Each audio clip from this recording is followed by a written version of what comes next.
Hey guys, I'm Lauren Conlin from Pop Crime TV's The Outlier podcast. And today we're going to dive into this case that I personally could not look away from. It was like one of those car crashes that you can't tear your eyes from. The Sherri Papini kidnapping hoax.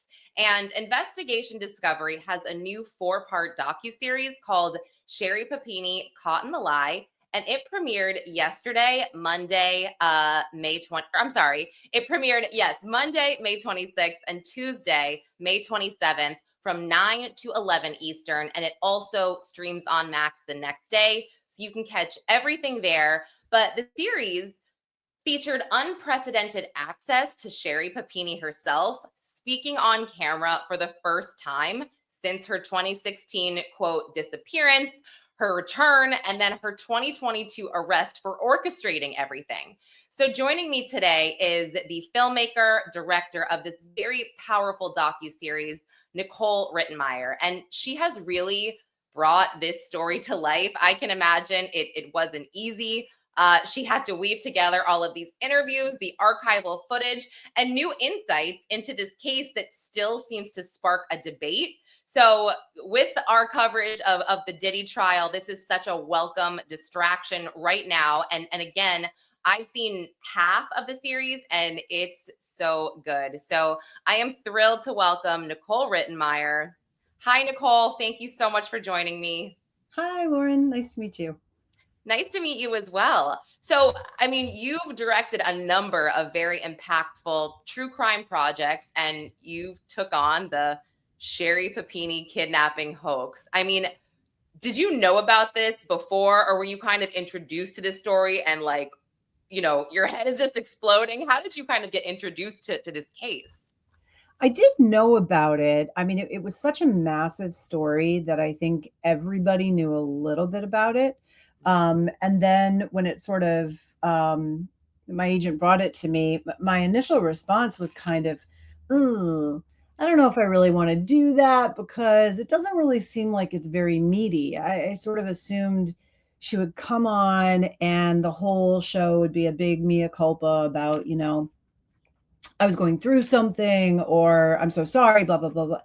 And that isn't what happened at all. Yeah. So, Right. very, Because like a normal person would no, sorry, that sounds horrible. Normal is a bad word to use, but yes, you are 100% correct. So, I mean, when you sat down to do this, to do these interviews, what was your reaction? Was your jaw kind of on the floor? Like we have this evidence, Sherri. I mean, yeah. it's tough, but I would love to hear your insight there.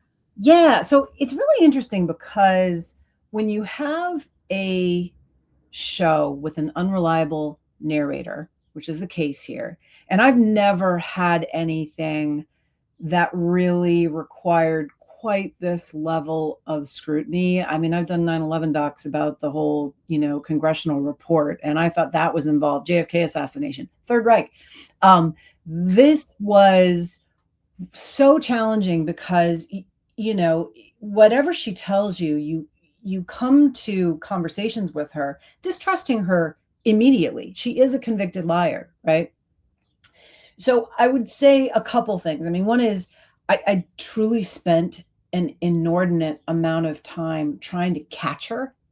We ended up with about 30 hours, more than that, really a lot of video and transcripts with her that we captured on camera. But I spent more time with her than the FBI did. And it took a village. Like I have 5 producers, 3 editors on post, and everybody, it was like we were constantly checking ourselves. I really wanted to make sure that I wasn't getting played. You know what I mean? Like Totally, totally. it's just like basic human, your ego is driving that. And some of that, like, that's my job. Like I can't be duped by this woman. I have to like present everything that she says, but challenge her where it's appropriate.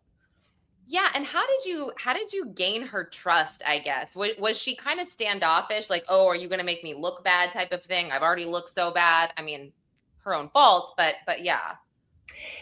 It she as she says in the film, she's hit rock bottom. I mean, she has been called everything but a child of the Lord online. I'm still stunned at how much hatred and vitriol there is, directed at her, when at the end of the day, the only person who really got hurt in this whole fiasco was her. It's kind of interesting. There should be a whole other show just about that. Like, why does this woman trigger people so much? And now I forgot your question. Well, I mean, no, it's interesting. I mean, I feel like I can't imagine though, like being a child, right? And thinking my mother was kidnapped, or I guess at the time, as a husband, I just feel like she put everybody through a lot, and just the Redding, California area. I mean, I worked on a case there about a missing mom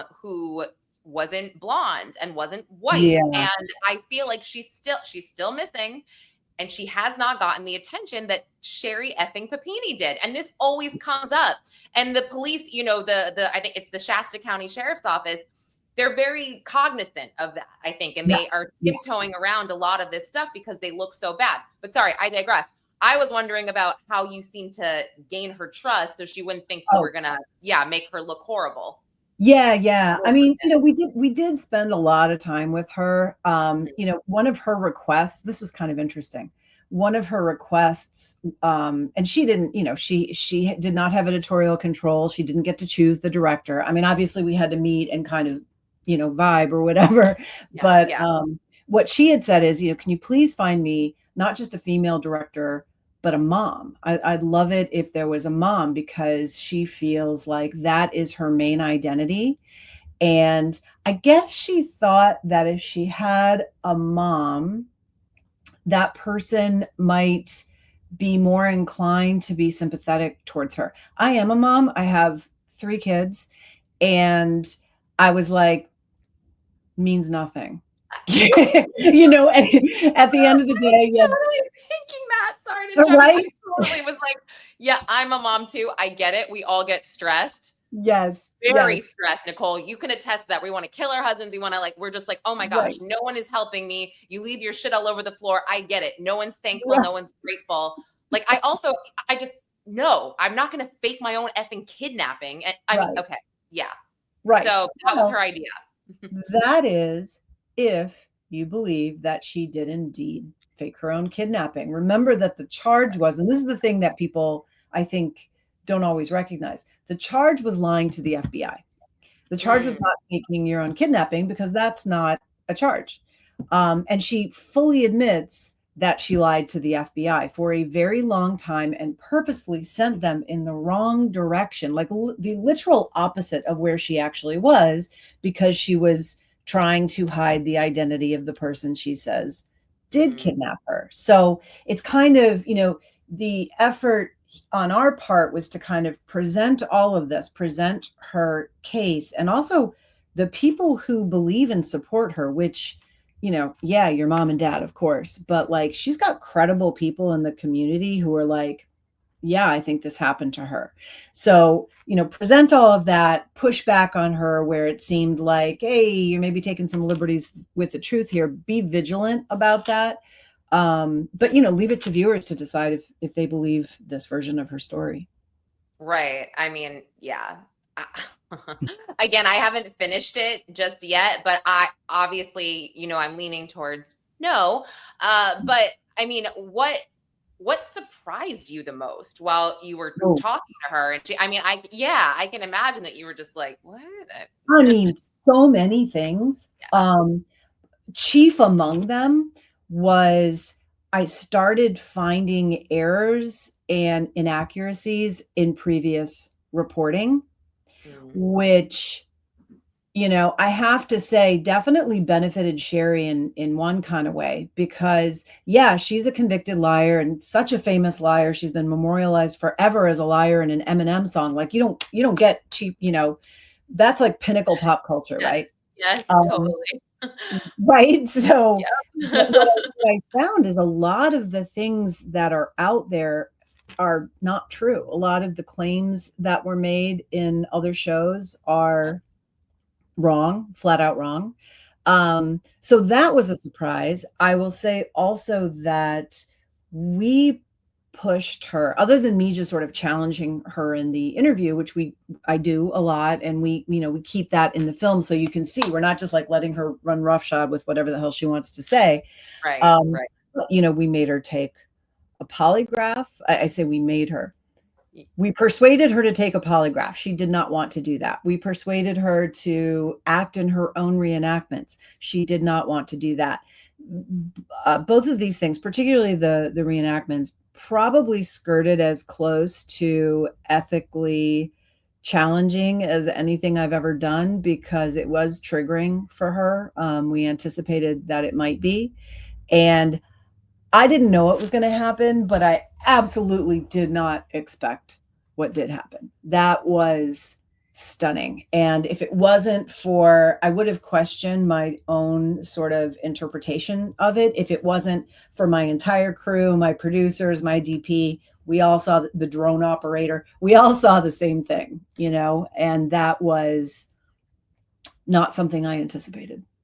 Can you share with my viewers and listeners what you saw, or do you want Yes. to wait? Yeah, I'm just. Yes, I mean, no, trying to avoid the spoilers, but I Yes. will say that she had an incredibly physical response to being put into the same situation where, because we were kind of reenacting the day she was abducted.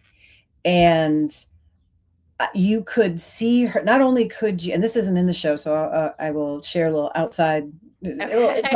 maybe, but she trembled so hard, so physically. It was visible from 20 feet. We caught it on camera, and you cannot. I checked. You cannot fake that kind of autonomic nervous response. Uncontrolled trembling is not like, I can't make myself do that. You can't make yourself do that. So that was bracing. I don't know if you looked deeper into how deep, but could one picture something else in their brain to elicit this trembling? And I feel horrible saying this, Nicole. Like, I feel like, I guess I feel bad. Like, if she is saying that this happened to her, and as I'm talking to you about this and listening to you, the wheels are turning in my brain where I'm like, okay, I had this in my head. I thought I did the research. You're telling me some of it's incorrect. I didn't fact check everything I read because I didn't go too deep into this, but that's really interesting about the trembling, and that's scary. But can one picture themselves in another situation, or picture themselves in another situation to force that? Yeah. Not according to the two psychiatric experts that I consulted. Like, there's no way to just summon that and conjure that. And yeah, I mean, and also, by the way, Lauren, don't fault yourself, because there have been whole documentaries that, presumably took as long as ours did, that include erroneous information. So, it's confusing, and a lot of it has been withheld. I mean, as you noted, she has literally never spoken. And one of the things that is sort of in our society, it's what we consider kind of closure, and the public record is, of course, a criminal trial, and there wasn't one. She pleaded guilty. We get into the reasons why in the show, but she pleaded guilty, and so her version of the story has never been heard, has never been vetted. Shasta County never heard it. The FBI never heard it. So the first time they're hearing it is actually in our show. Wow. And you know what? You're right. Everybody has reasons why they do certain things, why they plead guilty, and we haven't heard it before. When you heard all of that, why she did what she did in that, I guess, that time period of this case, did you believe that? Did you find that to be credible with everything that she was telling you as a whole? Well, again, like, I don't know if I ever got to a place with her where I trusted her 100%, because that would be dumb. Right. What I did find incredibly persuasive, though, were the people who back her up. Her best friend / sister is actually Keith's sister. Keith's sister believes and supports her.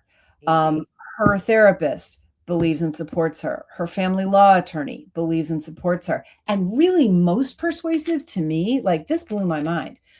She has all these friends from prison, and that's going to be in part two. All of these friends from prison who she comes in and they can't stand her because, she's famous. She's, Yeah. she's beautiful. She got more, whatever. And she's a liar. And she persuaded them. She told them her story and they believe her. And we're talking about women who are liars, who have been lied to, who are victims themselves, as most women who are incarcerated are. So they can spot a bull. I don't know if I can swear, but you know what I mean. Yeah, you can. Yeah, yeah, a bullshitter. They can Yeah, spot a totally. bullshitter. So that was, and it wasn't just one of them. We interviewed one, but I spoke to several that were like, oh yeah, 100%. That's my girl. I got her. I know that's what happened to her. Oh my gosh. I mean, okay, that's so interesting. And that, as you said, that's kind of what persuaded you the most because Sherri's past stories have had so many holes. I mean, I guess, I'm just thinking about this from your perspective here. And like I said, you worked on a lot of great projects. And this is just crazy because you have to be this investigative journalist and also a director. You're wearing all these hats trying to put this together, and you have to figure out and spot a liar that's so difficult. I mean, were you close with your producers or Oh yeah. okay, were they kind of like, Oh, no, Nicole? 100%. Yeah. Yeah, Okay. no, this is so the people that were on this project with me have some of them I go back with almost 20 years. They're like the best people I know in the business. And my editors are predators, producer editor, very, very smart, seasoned people. And if any of us, people were like flip flopping on the fence, kind of all over the place throughout the whole process. But I said to them, please check me. I have to get close to this woman to be able to sort of pierce the veil and get anything good out of this. At the same time, I need some remove. I need some distance. So please challenge me if you guys feel like I'm putting a thumb on the scale or, my personal feelings about her, because I will say her attorney says this. She's not a throwaway person. She is a very nice person. She is a generous person.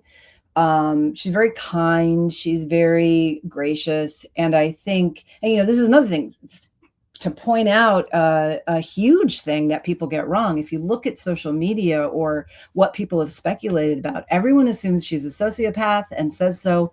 Everyone assumes she's a narcissist and says so. She has not only not been diagnosed with narcissism, she's been diagnosed with an entirely different personality disorder. But she's had no fewer than 3 psychiatrists evaluate her and say definitively she is not a sociopath. Wow. Yeah. Who That's knew? that is shocking to me. I mean, what? Yeah. Well, I mean, I'm curious, does she, what does she say about her husband at this point? Well, so this is one of the things that's really frustrating for her. She has, like we said, she's bitten her tongue for what are we going on almost 10 years now. And that has allowed Keith to really, her ex-husband, to really not just dominate, but control the narrative. Yes. And he was the one that was chasing down media interviews and had, Good Morning America on speed dial and, was doing all of this press, not just while she was missing, which you would totally understand when, your wife is missing, right? You want to get press on it. But after she came back, he continued to do that. So he's always spoken for her. She has never spoken for herself. And he is very invested in the current narrative where she's a sociopath who did a, hoax kidnapping. In our show, you learn quite a bit about their marriage and what some of the challenges were around it. The conventional wisdom out there is that she was like so invested in creating this, this affect of a perfect marriage. Right. We learned that she wasn't the only one invested in that, and the marriage was so far from perfect. There are some disturbing aspects.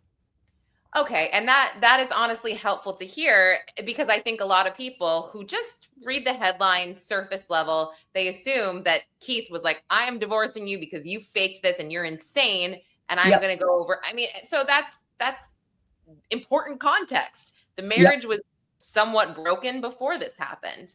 Yep. Okay, now loaded question, but Sure. at the end of all of this, and obviously you've said you don't believe everything that she's said because you proved the lie. Do you believe that she was kidnapped? So I'm going to hedge a little bit, Okay. only because that, in part, that's my job. Yep. Everyone has asked me that, and I knew everyone would ask me that. Yeah. I do think that my job, like whether or not I believe her, is less important than making sure that I get all the facts straight. I push back on her where she needs to be pushed back on, and I present, the fullest, most comprehensive version of the stories, so you and everybody else watching can make that determination on their own. I do believe, I will say that I do believe that something bad happened to her. I think we proved that. I feel like we proved that the conventional, not just something bad happened to her. And I won't say from who or anything else, but I think that's true. And I think it's also true that the stories we have been told about this are far from comprehensive. They are sort of riddled with inaccuracies. And I think we proved that too. Wow. Oh my gosh. Now I can't wait to finish it. Okay. I know what I'm doing tonight. Okay. Seriously. Wow. Nicole, you're amazing. Oh my gosh. Thank you so much. You're like an interviewer's dream, number one. Number two, you really are just so talented and insightful. So I can't wait to follow you and everything that you do. Oh my gosh. Really. Yeah, you're lovely. Seriously. Thank you so much. And so again, for everybody listening, everybody watching, you can watch Sherri Papini Caught in the Lie. By the time you listen to this, it will be fully streaming on Max, and you're only really a day behind from the premiere. So, yeah, this is definitely a lot different than I thought it would be, or this interview went a lot different. Yeah, no, but I love it. I'm so thrilled. So again, thank you so much, Nicole Rittenmeyer. I so appreciate you and all of your work. Appreciate you. Awesome. Thank you so much, Lauren. Thank you. That 9